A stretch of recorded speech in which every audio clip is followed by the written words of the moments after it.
Halo anak-anak semuanya, Shalom, apa kabar? Miss berharap kalian semua tetap dalam kondisi sehat di rumah dan kita semua tetap aman dalam lindungan Tuhan Yesus Kristus. Amin. Sebelum kita mulai belajar hari ini, mari kita satukan hati kita dalam doa. Kita akan berdoa bersama-sama supaya kegiatan pembelajaran hari ini berjalan dengan baik dan semua yang kita terima dapat kita mengerti. Mari lipat tangannya, Miss akan bimbing kita dalam doa. Mari kita berdoa. Tuhan Yesus yang baik, kami mau belajar. Berkati kami dari awal, pertengahan hingga akhirnya. Biar kami pahami apa yang kami pelajari. Dan semuanya biarlah hanya untuk menyenangkan-Mu Tuhan. Dalam nama Yesus kami berdoa. Amin. Ya, puji nama Tuhan anak-anak sekalian di rumah. Hari ini kita akan masuk dalam bab yang ke-6.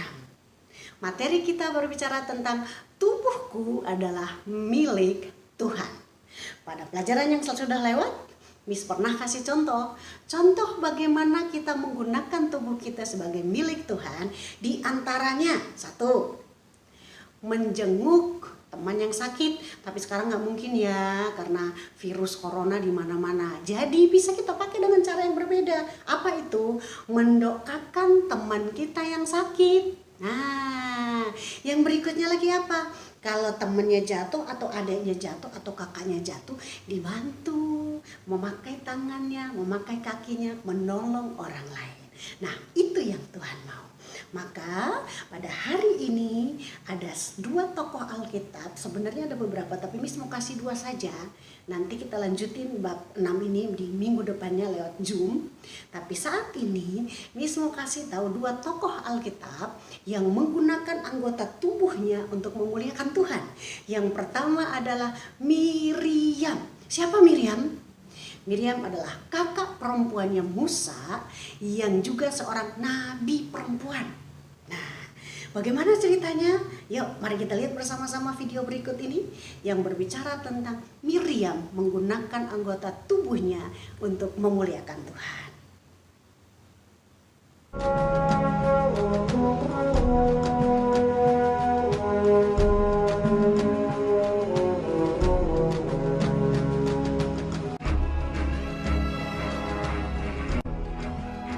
Setelah Firaun membiarkan bangsa itu pergi, berjalanlah orang Israel dari tanah Mesir.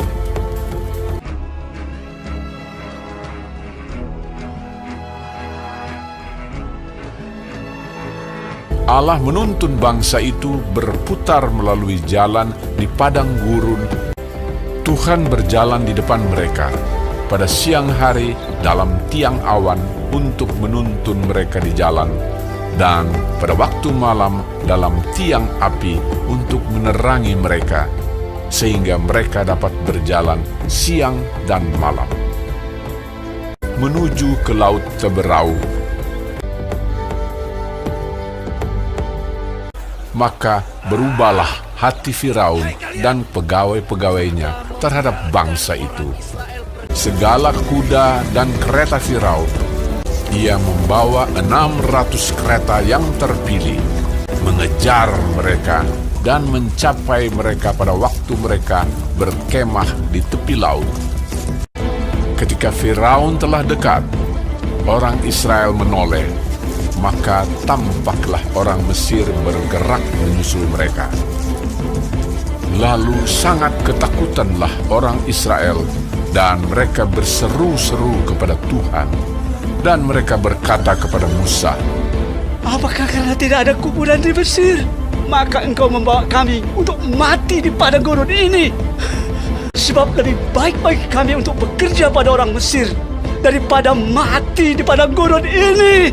Tetapi berkatalah Musa kepada bangsa itu, "Janganlah takut, berdirilah tetap, dan lihatlah keselamatan dari Tuhan yang akan diberikannya hari ini kepadamu.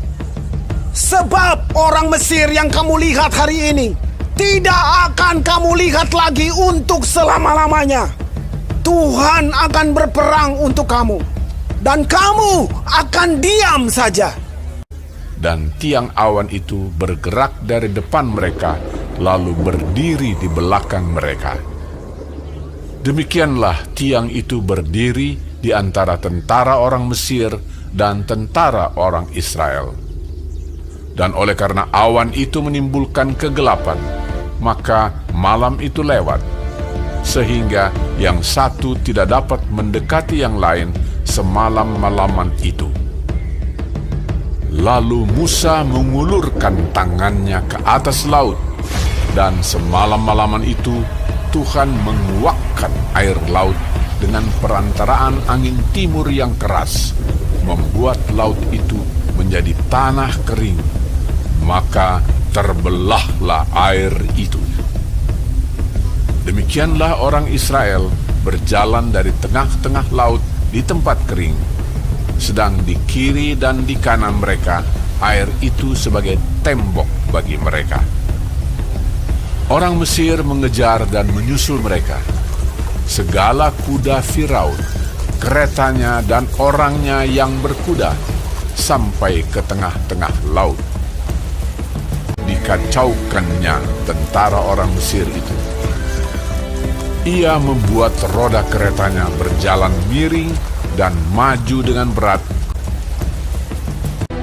Ketika kuda Firaun dengan keretanya dan orangnya yang berkuda telah masuk ke laut, maka Tuhan membuat air laut berbalik meliputi mereka, mati terhantar di pantai laut.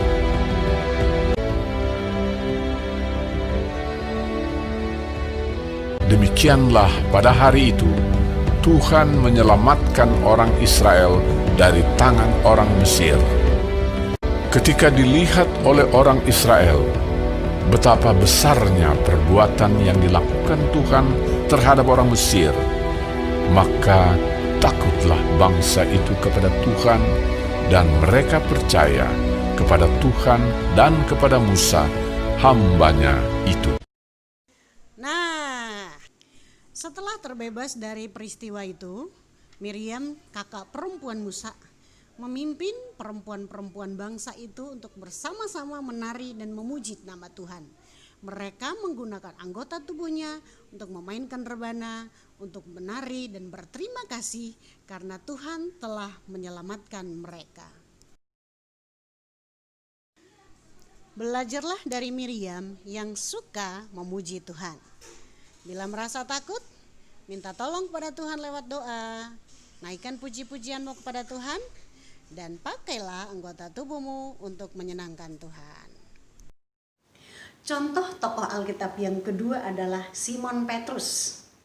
Simon Petrus pernah menyangkal Tuhan Yesus 3 kali. Dia gak ngakuin bahwa Yesus itu dia kenal.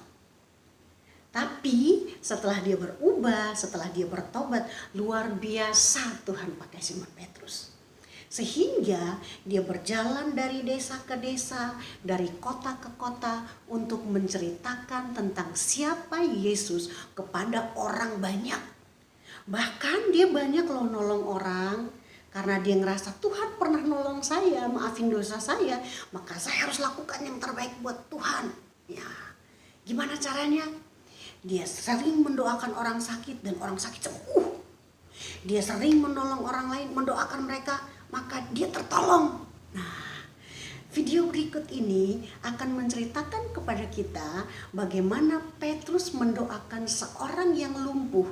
Dia pakai anggota tubuhnya mendoakan orang lain, menolong orang lain, sehingga orang lain pun merasakan bahwa Tuhan tolong dia lewat tangan Simon Petrus ini. Nah, kita saksikan bersama-sama ya videonya ya.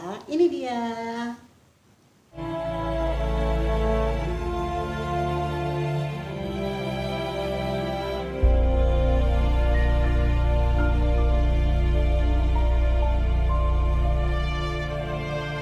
Pada suatu hari menjelang waktu sembayang, yaitu pukul 3 petang, naiklah Petrus dan Yohanes ke bait Allah.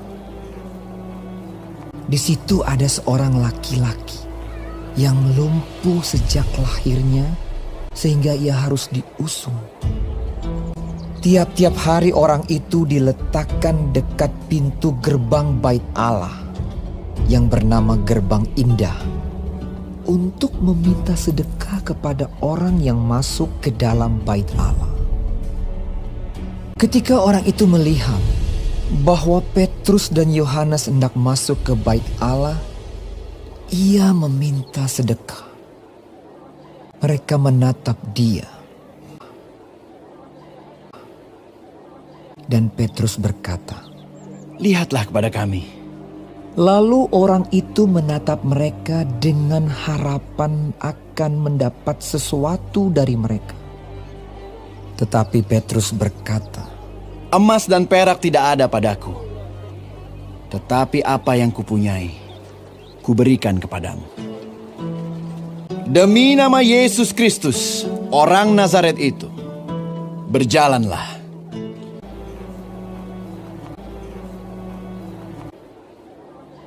lalu ia memegang tangan kanan orang itu dan membantu dia berdiri.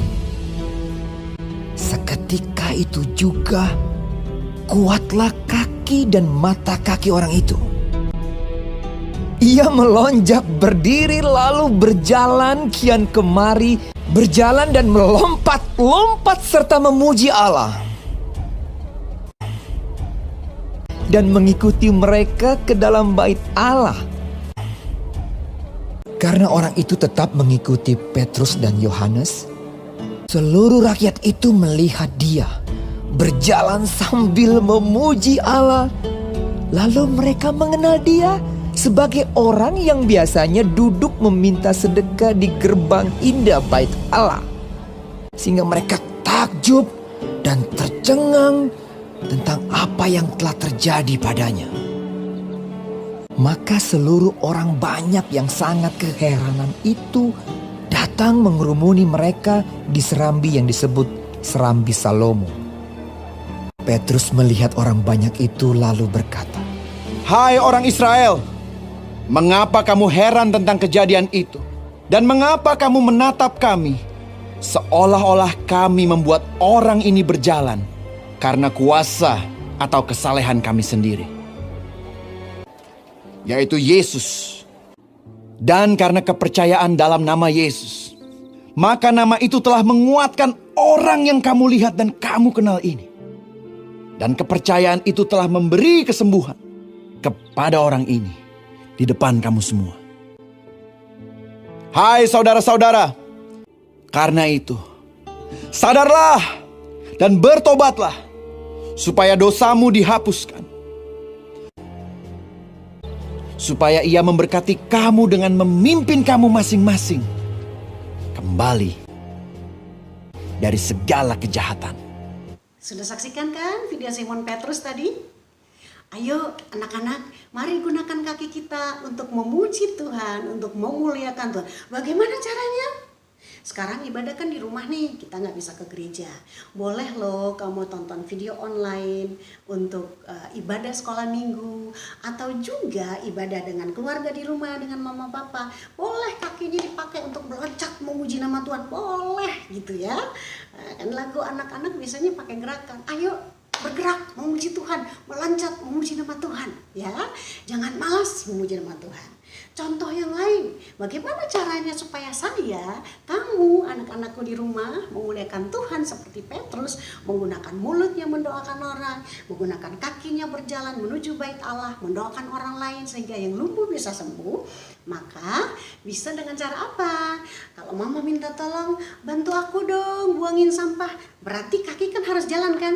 Ayo pakai kaki kita membantu mama. Mama aku mau buang sampah, mau bantu mama. Jangan malas. Ayo nak, bantu mama rapikan tempat tidur. Berarti kita pakai tangan kita untuk merapikan tempat tidur. Anggota tubuh kita pakai betul-betul untuk memuliakan Tuhan. Juga kalau mama bilang, ayo nak belajar, kita lagi belajar di rumah nih, mama mau tolong kamu. Ayo pakai tangannya benar-benar untuk menulis, untuk membaca dengan mata ya, melihat dengan mulut misalkan membaca. Oke, hari ini belajar apa ya? Oke anak-anak ya.